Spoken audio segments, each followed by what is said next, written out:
Hey y'all, welcome back to another episode of Whatever with Heather. I got recording this episode and my phone only had 12 minutes left of video. So in true mom fashion, I had to hurry and erase some videos and some pictures so that I could get this recorded. But now we're back at it. Today we're going to talk about our family's unique allowance system. We're going to talk about why our family started allowance, especially as someone who didn't grow up having an allowance. We'll talk about the benefits of allowance and do kids, quote unquote, even deserve allowance? And then we'll talk about our unique allowance system in our home, the reasons why we built it and the reasons it works for us. And then also some things we don't do regarding money and allowance in our family.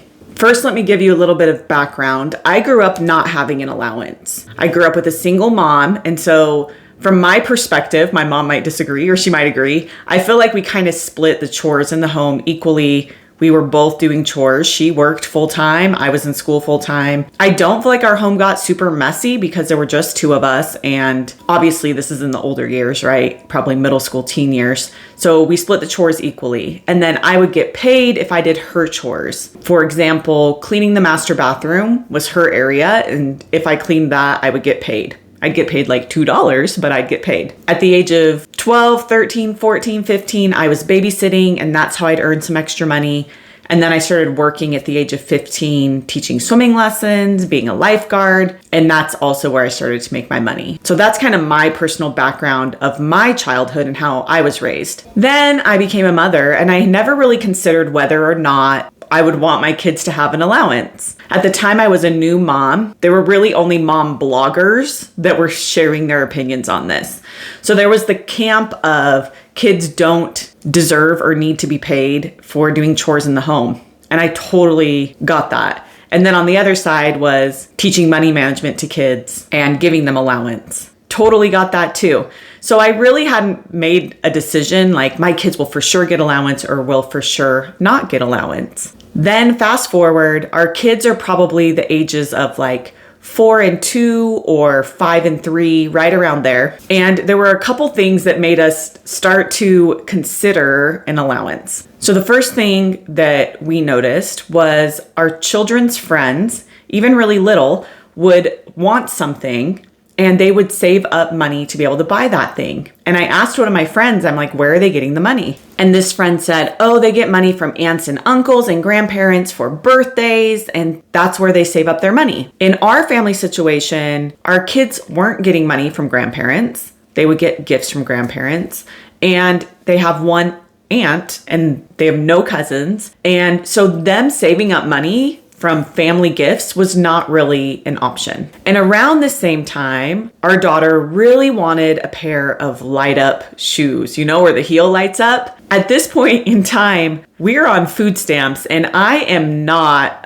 about to spend $20, $30, $40, I don't remember what it was, on these light up shoes. So I tell her, no, we're not getting them because I kind of knew she would like them for a little and not very long. But then I realized her childhood dream of light up shoes will only last so long. But my no or my husband's no was final on whether or not she could acquire something she really, really wanted. So at this point, there's kind of two things I'm seeing. Our kids don't have the ability to save up money because they don't get any money from family or friends or whatever for gifts. And if there's something they really, really want and we say no, even if it's just because we don't want to spend our money on it, there was no way for them to acquire or earn the thing that they really wanted. This doesn't mean that I think a parent's no doesn't mean no. But I realized in that time, the true desire of her heart were these light up shoes, and my no was stomping on her dreams with no chance of her ever earning or acquiring or buying these shoes. I could put myself in her position, and also as a mom, realizing childhood is so short, I kind of had two solutions. I could just buy her the shoes she really wanted, or we could come up with a way in order for her to buy the shoes she really wanted to work for them. These two main things kind of were triggering us considering some sort of way for our kids to make money, to earn money. So now let's talk about the benefits of allowance. Now, I'm framing these benefits from an allowance that your children earn due to contributing in the home, not an allowance that they just get because they live in the home. Yes, I'm sure there are benefits to just getting some money in your home for just existing. But in order to create an allowance system that is real life, it is work equals reward, contribution equals reward. So here's the benefits to an allowance system where chores, you contributing, equals reward. And I will go into it later, how ours is set up, what chores are linked to allowance. But first, let's talk about the benefits of allowance. First, they learn how to value their time and money. When our children are able to spend time and create something they want, which is money, they learn to value their time. They also learn to value your time. This kind of plays into having a chore system and an allowance system. We have both, and I will share our chore system. People have asked for it and loved it. I'll share that in another podcast. So when they are tying their allowance to the things they're contributing in the home, they value their time and money. They also value those around them and their time and their money. They start to understand the value of work and the value of money. Another benefit is personal ownership and responsibility. This also ties into chores. Like a huge benefit of your children having chores is the contribution, the responsibility, the ownership that you are trusting them with. Being trusted or feeling like the people around you trust you with ownership and responsibility is huge for building confidence. It's huge for building self-worth. So allowance helps foster that as well. Allowance also helps children set goals. They start to figure out, what do I want? How can I earn that? How long will it take me to earn that? They can ask, do I really want that? Am I willing to save for that? And how long will it take them? Allowance can help with decision making. What will I buy? What won't I buy? What's worth it? What is worth spending my money on? Because I spent my time to earn the money, what's worth it? They learn, and every kid learns this because even us adults do that. You buy something you want that day and then later you don't care about it. Much better to learn that as a child than to do that as an adult where you're making big purchases that you like for a month.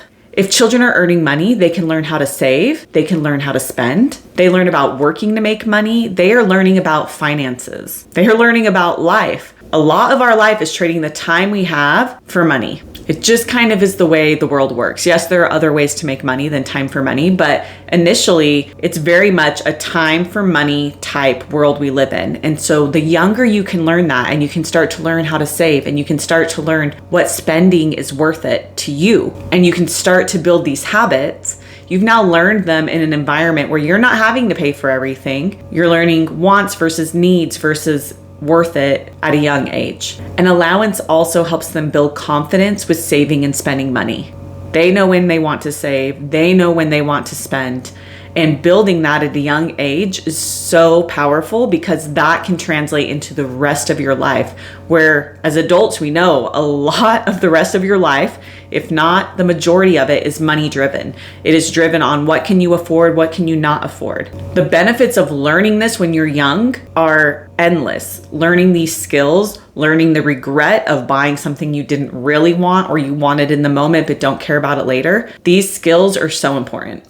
So now the question is, do kids quote unquote deserve allowance? My opinion is that kids deserve to learn how to save and spend money. An allowance facilitates that from a young age. We've talked about this with chores or with anything, right? The more time you have to learn something and to develop a skill, the more skilled you are at that. That is why you like a doctor or an electrician or a teacher that has more experience typically. You like somebody who has been there, but also has been there for a long amount of time, who has done more work than other people. And so the more work and the more repetitions that your children can build for saving and spending, the easier, the more efficient, the more effective they become at saving and spending. And they develop the pathways, the neural pathways, the discipline, the understanding of finances in a deeper way than if you were just to start doing that as a teenager. Okay, so now let's get into the fun stuff, our unique allowance system. I'm going to share why we built it this way, what it needed to fill, and then what it kind of looks like. This is the allowance system we have used for a decade, and it works. We have not veered from this allowance system, and I'm telling you, this is it. Now, the first thing we really wanted in an allowance system, or the way we were going to do allowance in our family, is that they were making enough money to save for things, but not so much money that they didn't value the work. The second thing we wanted to create was a system for if one child did the work and the other refused. Now remember, we have a 3-year-old and a 5-year-old, or a 2 and a 4-year-old while we're building this system. They would make messes together, and sometimes only one would pick up. If you have multiple kids, you know this. There's the one who will pick up and the one who won't. How do you deal with allowance in that situation? We wanted a system that solved that. We also wanted a system that accounted for if they whined or refused to do chores, like lots of whining. I'm not saying, but like endless whining or fighting or arguing to the parents about doing chores.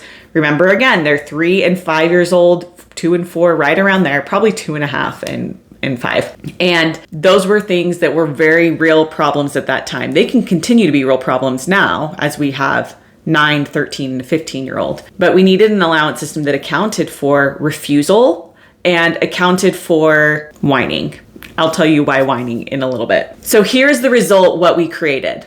The first thing was that they would get paid weekly at the end of the week. They get paid at the end of the week because their allowance is determined by the week before. The amount of allowance we determined was half their age every week. So at the age of 5, our 5-year-old was making $2.50 a week. And our 3-year-old, she was probably closer to 3, was getting paid $1.50 a week. Now, this was a perfect amount of money because they wanted things from the dollar spot. They wanted little things like that. But it also was enough money for our daughter that wanted light up shoes, because if she's getting $2.50 a week, at the end of a month, that's about $10. At the end of 2 months, that's $20. At the end of 3 months, that's $30. 3 months of work to save up to get your light up shoes. Do you see?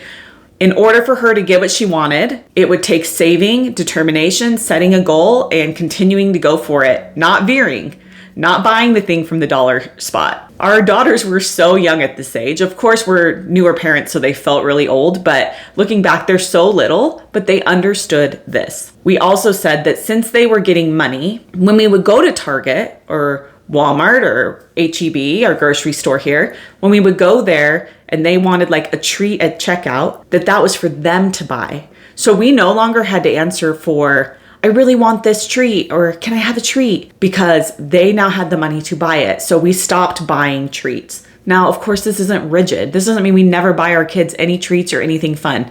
But this meant in that moment, if they wanted it, and it normally would have been a no from us, they had the opportunity to buy it, but it was their money. Yeah?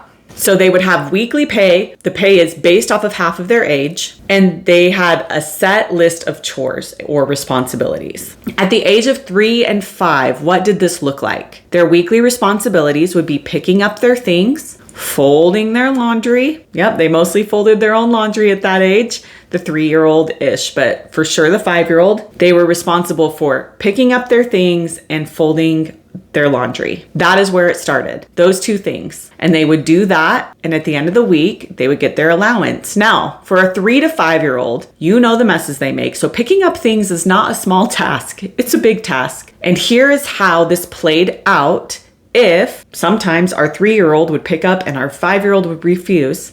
What would happen is this. If our younger daughter did the chore and picked up everything, and our older daughter refused and would not do it, at the end of the week, our older daughter would pay her sister out of her allowance. Now, this is something we'd keep track of. We would say, okay, our oldest daughter is Addison, our youngest is Hannah.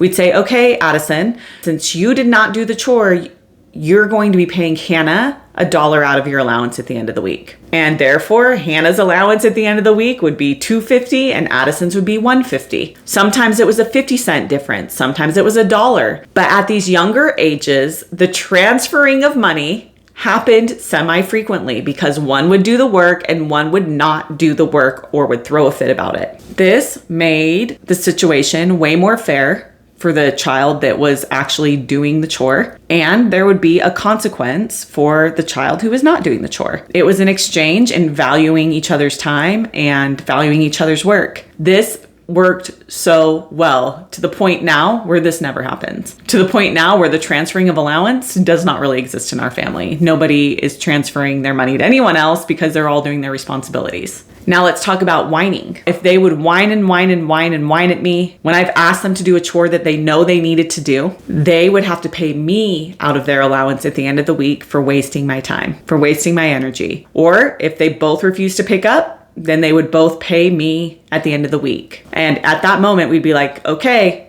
since you're whining so much, it's 50 cents that you owe me out of your allowance. So at the end of the week, if Addison had started with $2.50 and then she was whining and she owed me 50 cents, at the end of the week, it's $2 that she gets paid. So this money gets to move around because remember, this is not money just based off of existing. You are not just entitled to this money. This money is here for you. And these are the contributions that you do for this money. And you're set with the full amount of money at the beginning of the week. So if there's not a lot to pick up, you're still making the same amount of money. But if there's a lot to pick up, you're not making more. This is your allowance, and these are the expectations for you to receive the allowance. So this, of course, has evolved over time. We now have a 15-year-old. She's getting paid $7.50 a week. We have a 13-year-old. She's getting paid $6.50 a week, and we have a 9-year-old. He's getting paid $4.50 a week, right? So they're all making money. And as time has gone on, their list of chores has increased. They are fully responsible for their bedrooms and bathrooms, vacuuming, dusting, picking up, cleaning toilets, taking out trash, all of that for bedrooms and bathrooms. They each do their own laundry from start to finish, except for our 9-year-old who does his laundry after it's dry because our washer's so deep he can't reach the bottom of it. We move it from washer to dryer. It's dry. He puts it away. Bedrooms, bathrooms,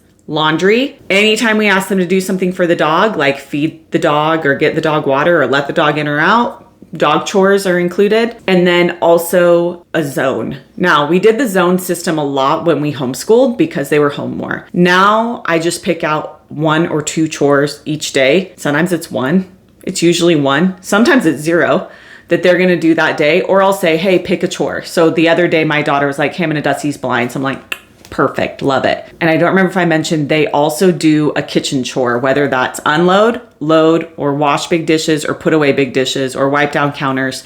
Pretty much whatever we ask them to do in the kitchen to help contribute to getting the kitchen cleaned up is part of their chores. Now, like those are their chores. I do not clean their rooms. I do not clean their bathrooms. I do not do their laundry. I'm not 100% responsible for the kitchen. And these are the expectations and they know them. This does not mean they don't sometimes ask.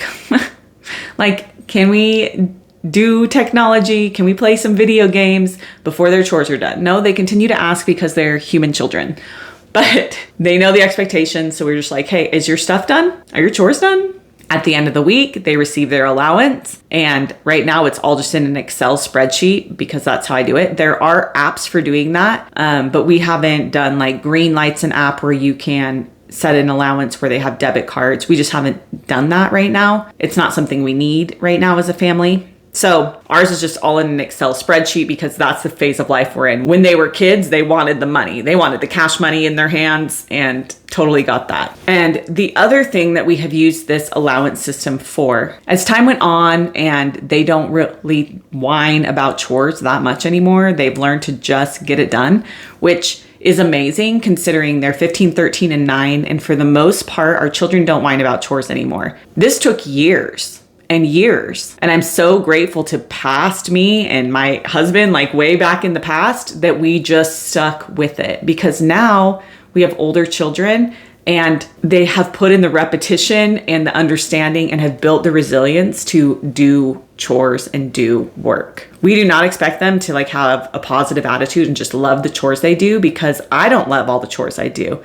But we do expect them to not dump negative energy and whine the whole time they do chores. I often use myself as an example for them. If they start getting a little whiny, I'm like, imagine if every time I had to do dishes, I just whined, stood up there washing dishes, just whining while y'all are hanging out with friends. Not cool. And that's just how we paint the picture here is you wouldn't want me to do that. So how about you don't do that? This is kind of how we've gone about our allowance system. And this has worked really, really well. It is an allowance system built on mutual respect. We respect our children and their right to learn, to earn, to save, to spend, to have money, to buy the things they really, really want if they're willing to save for them. And they learn to respect each other through the transferring of allowance based on chores. And they learn to respect hard work because they do the work, and sometimes it's more work and sometimes it's less, and they're less entitled. And they learn to respect us as parents and the amount of work we do that we're not paid for, because we're not paid for chores, right? As a parent, you're not. They learn to respect that. So that is our allowance system. Weekly pay, half their age. Money can transfer to and from people. Money can be transferred to parents based on whining, and increase in chores as increase in money happens.